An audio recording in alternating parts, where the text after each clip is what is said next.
Pinusuan at nagbahagi ng komento si Bea Alonso at Nadine Lustre sa post ni Heart Evangelista. Ano kaya ang sinabi ng dalawang magagandang aktres sa Pilipinas?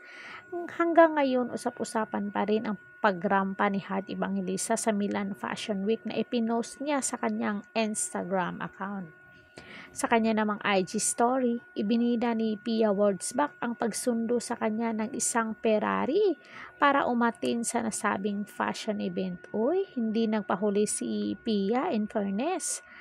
May nagmamahadera tuloy na nag-iintriga kung nagkita ba ang dalawang fashionista sa nabanggit na glitz at glamour event. Pinusuan naman ng mga netizen at kapwa celebrity ang video ng pagrampa ni Heart sa MFW. Komento ni Bea Alonso, gorgeous and adorable. Miss you, ganda. Nag-reply naman si Heart kay Bea na halika na. Thumbs up din para kay Nadine Lustre ang pasabog na outfit ni Heart sa pagrampa. Say ni Nadine, so good. Ganti naman ni Heart, ha ha ha, come to Paris. Nag-react din ang ibang celebrities tulad ni Rofa Gutierrez, Mark Bautista, Francine Garcia at maraming iba pa sa paandar ni Heart. Sa kaso ni Pia, nilike ang kanyang post ni Isa Calzado, Carla Abellana, Andrea Torres at iba pa. Hirit nila, kampi umano sina Bea at Nadine kay Heart dahil sanimpuwersa ang mga ito sa pag-like sa pagrampa ng Queen of Collaboration. Ito ay ilan sa hirit ng mga netizen.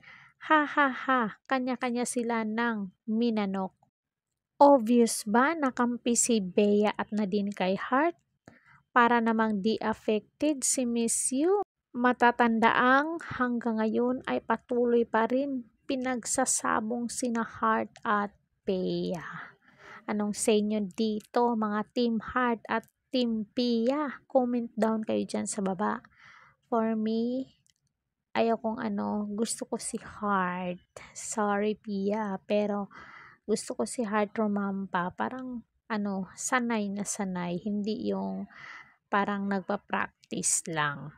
So yun lang mga marites, comment down kayo dyan. Don't forget to like, share, and subscribe. Caridad Official TV. Hanggang sa muli. That's on opinion lang po yun para sa akin.